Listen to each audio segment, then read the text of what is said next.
CM KCR ने खुशी जाहिर करते हुए कहा है कि तेलंगाना अरबों साल के इतिहास का गवाह बनकर खड़ा है और इससे राज्य की ऐतिहासिक विरासत को महान हो जाती है।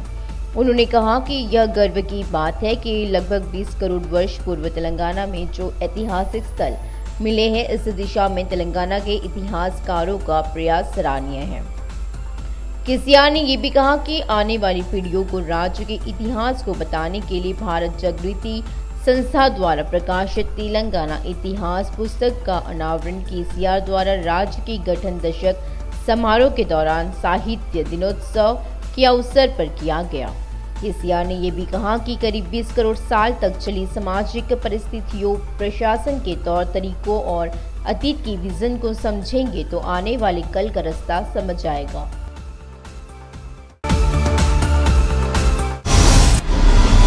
तेलंगाना में राजनीति तेजी से करवट ले रही है। बीजेपी को पूरी तरह से दरकिनार कर कांग्रेस और भगवा पार्टी को निशाने पर लेने वाले सीएम केसीआर को अप्रत्याशित झटके लग रहे हैं। जहां मुख्य विपक्षी दल कांग्रेस यह स्पष्ट करने के लिए बैठकों की तैयारी कर रही है, वहीं दूसरी ओर अन्य दलों से भाजपा में शामिल हुए सभी नेता दूसरे दलों में लौटने की तैयारी कर रहे हैं।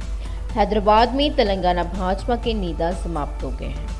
बुर्रा नरसैया गौड़, देवैया कोंडा, विश्वेश्वर रेड्डी की गुप्त बैठक की तेलंगाना आंदोलन में एक अहम भूमिका निभाने वाले नेताओं ने उनके साथ शिरकत करी है और बताया जा रहा है कि इन सभी ने बीजेपी के ताजा घटनाक्रम पर चर्चा करी है। बैठक के बाद बीजेपी के वरिष्ठ नेता जितेंद्र रेड्डी ने मीडिया से बात की। उन्होंने कहा कि पार्टी को मजबूत करने के लिए काम करने का फैसला किया गया है। पार्टी को कमजोर करने वाली लीग को पलटने का फैसला किया गया। उन्होंने कहा है कि वे लोगों का ध्यान भटकाने के लिए लीग दे रहे हैं और लीग पर ध्यान नहीं देना चाहिए। उन्होंने कहा कि पार्टी में एक व्यवस्था होगी और ग्राम स्तर से राज्य स्तर तक एक पद्धति के अनुसार अध्यक्षों का चुनाव होगा।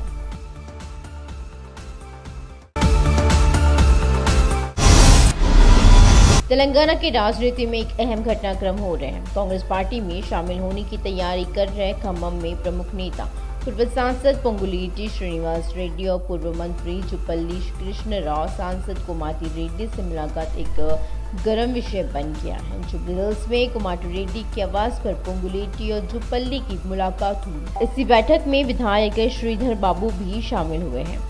हालांकि पोंगुलेटी और जुपल्ली को बीआरएस पार्टी से निलंबित किए जाने के बाद ऐसा लगता है कि उन्होंने नवीनतम राजनीतिक घटनाक्रमों के मद्देनजर कांग्रेस पार्टी में शामिल होने का फैसला किया है। उन्होंने उन्हें कांग्रेस पार्टी में शामिल होने के लिए आमंत्रित किया। जुपल्ली ने कहा कि उन्हें नहीं पता कि वह क्या फैसला लेंगे।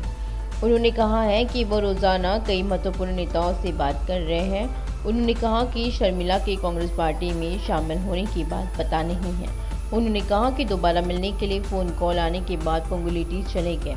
जुपल्ली ने कहा कि उन्होंने अभी यह तय नहीं किया है कि किस पार्टी में शामिल होना है, वे जल्द ही फैसला लिया जाएगा। मंत्री हरीश राव ने कहा है कि तेलंगाना एक हेल्थ हब और हैदराबाद एक वैश्विक शहर के रूप में विकसित हुआ है। हैदराबाद के बंजारा हिल्स में एक निजी अस्पताल के उद्घाटन के मौके पर मुख्य अतिथि के तौर पर मंत्री हरीश राव और लोकप्रिय निर्देशक राजामौली भी मौजूद थे। मंत्री ने कहा है कि प्रदेश में सरकारी और निजी अस्पताल बेहतरीन सेवाएं दे रहे हैं। उन्होंने कहा है कि मातृ एवं शिशु मृत्यु दर को कम करने के प्रयास किए जा रहे हैं। हरीश ने तेलुगु जाति की ख्याति को अंतर्राष्ट्रीय स्तर पर पहुंचाने वाले राजामौली की तारीफ करी है और तारीफ के साथ ही मंत्री ने इस मौके पर राजामौली को सम्मानित भी किया है।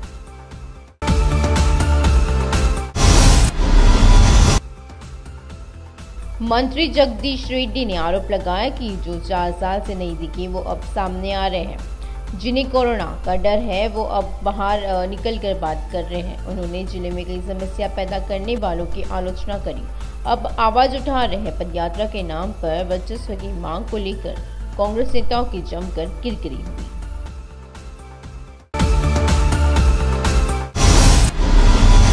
मंत्री सबिता इंद्रा रेड्डी ने कहा है कि फिफ्थ सिटी फार्मा सिटी और फैक्सकॉन के आने से तुकुगुडा क्षेत्र अप्रत्याशित रूप से बदल जाएगा। मंत्री सबिता इंद्रा रेड्डी ने रंगारेड्डी जिला माहेश्वरम निर्वाचन क्षेत्र के तुकुगुडा नगर पालिका के कई वार्डों में कई विकास कार्यों की आधारशिला रखी है। उन्होंने कहा कि सीएम केसीआर मेट्रो ट्रेन को एयरपोर्ट तक बढ़ाने के लिए कहेंगे। मंत्री ने बताया कि तुकुगुडा गांव के प्रत्येक टावर के विकास के लिए 25 लाख आवंटित किए गए हैं और शिलान्यास और बुद्धकुमा घाट का काम शुरू कर दिया गया।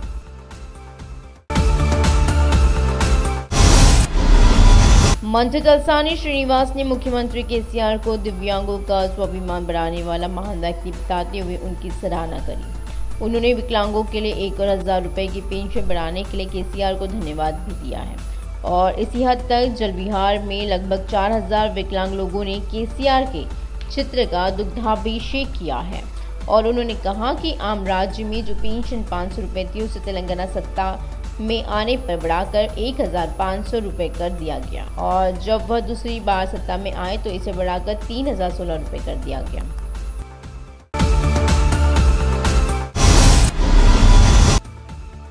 मंत्री वेमुला प्रशांत रेड्डी ने तेलंगाना शहीद स्मारक के परिष्करण कार्यों का निरीक्षण किया है जो राज्य सरकार द्वारा हुसैन सागर के तट पर बहुत महत्वाकांक्षी तरीके से बनाया जा रहा है। निर्माण परिसर के बाहर सड़क, पैदल पथ और विभिन्न सौंदर्यीकरण मुद्दों के संबंध में महानगर आयुक्त अरविंद कुमार को कई सुझाव दिए गए और इसी माह की 14 तारीख को मुख्यमंत्री ने अधिकारियों के साथ नवनिर्मित निम्स अस्पताल भवन के शिलान्यास की व्यवस्था का निरीक्षण किया और कलिया पूरे परिसर में घूम गया।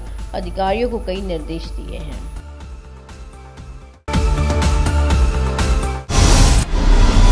बसपा के प्रदेश अध्यक्ष आरएस प्रवीण कुमार ने घोषणा करी है कि तेलंगाना में बसपा के सत्ता में आने के बाद धरनी पोर्टल को रद्द कर दिया जाएगा। उन्होंने ये भी कहा है कि एक संगठन शमशाबाद मंडल में धरनी पोर्टल को ब्लॉक करने और किसानों की जमीनों को अधिग्रहित करने की रणनीति बना रहा है।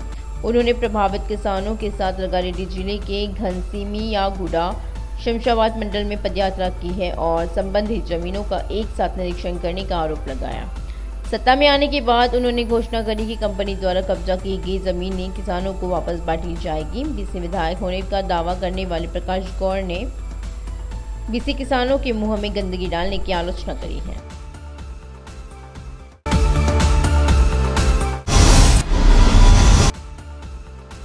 मुशीराबाद विधायक मोठा गोपाल ने कहा है कि तेलंगाना देश के लिए मिसाल बन गया है। उन्होंने कहा कि सीएम केसीआर ने दिव्यांगों के लिए 1,000 रुपये और बढ़ाकर बड़ा दिल दिखाया। विधायक मोठा गोपाल ने मुशीराबाद एक्स रोड के सीएम के चित्र का नामांकन किया है। मुशीराबाद चौक पर सीएम केसीआर के चित्र पर विधायकों, विकलांगों और वीआरएस समूह ने पेंशन में वृद्धि के लिए खुशी जाहिर करते हुए दूध चढ़ाया। विधायक मोठा गोपाल ने कहा कि सुशासन देने वाला तेलंगाना देश के लिए मिसाल है।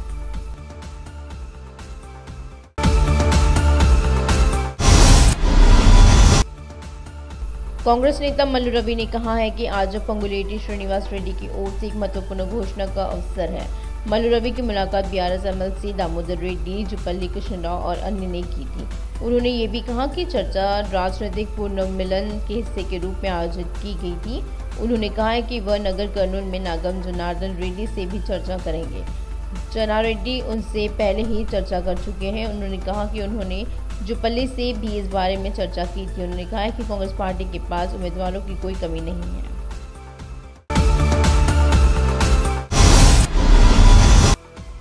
जीवन रेड्डी ने कहा है कि तेलंगाना के गठन के साथ केसीआर सरकार ने महाराष्ट्र के साथ अन्नाराम सुंदीला और एलमपल्ली में एक परियोजना के माध्यम से तोमिदीहेट्टी में एक परियोजना और मेदिगड्डा में एक अन्य परियोजना के माध्यम से पानी मोड़ने के लिए एक समझौते पर हस्ताक्षर करे हैं। कालेश्वर परियोजना का निर्माण नीचे मेदिगड्डा में किया गया था, जहां ऊपर तोमिदीहेट्टी में पानी उपलब्ध है। उन्होंने दावा किया है कि राज्य पर 1.26 लाख करोड़ का कर्ज है। उन्होंने सवाल भी किया है कि महाराष्ट्र के साथ 9 साल का करार खत्म होने के बावजूद तोमिदीहेट्टी का निर्माण क्यों नहीं किया गया। उन्होंने कहा कि अगर वर्धा और पेनगंगा में परियोजना का निर्माण होता है तो कालेश्वरम परियोजना पर्यटन केंद्र की बन जाएगी। उन्होंने आरोप लगाया कि डोल प्रोजेक्ट बंद कर रह जाएगा। उन्होंने आलोचना की है कि विफलताओं को ढकने के प्रयास किए जा रहे हैं।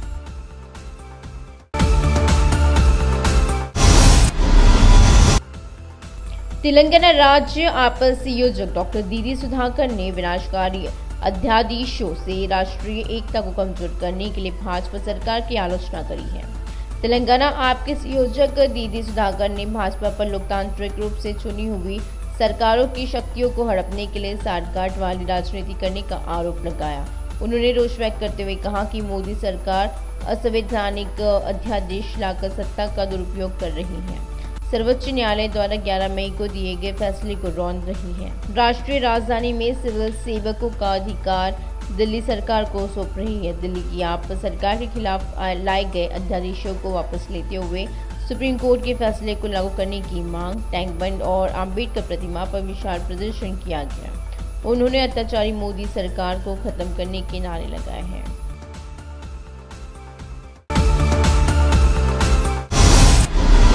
स्थापना दिवस के नाम पर जश्न के संदर्भ में केसीआर ने कहा है कि मैं ही तेलंगाना लेकर आया हूं और इसी बयान पर टीआरएस के संस्थापक सचिव एरा सत्यानारायण की अध्यक्षता में प्रदेश अध्यक्षों ने बैठक करी और इसी मौके पर उन्होंने ये भी कहा कि अगर सीएम अपनी टिप्पणी वापस नहीं लेते तो वह इस महीने की 24 तारीख को सभी कार्यकर्ताओं के साथ बैठक कर उचित कार्रवाई की घोषणा करेंगे।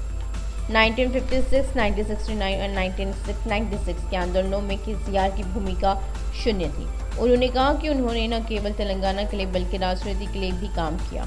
उन्होंने कहा कि केसीआर को यह कहने का कोई अधिकार नहीं है कि वह तेलंगाना लेकर आए। जेसी नेताओं ने कहा है कि आंदोलन के इतिहास में केसीआर की भूमिका नाम मात्र रही थी।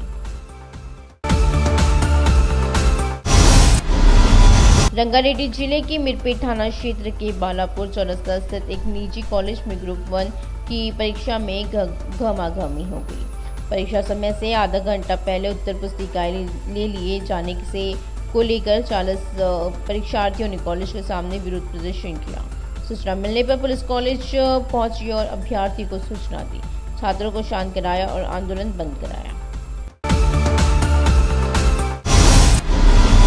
स्पा की आड़ में देह व्यापार करने वाले गिरोह को पुलिस ने गिरफ्तार किया है। स्पा सेंटर में असामाजिक गतिविधियां संचालित होने की सूचना पर south and east zone task force police ने छापेमारी की। मैनेजर समेत 3 महिला और 3 अन्य ग्राहकों को पुलिस ने हिरासत में लिया और उनके पास से 8 सेल फोन और नकदी बरामद हो गई है।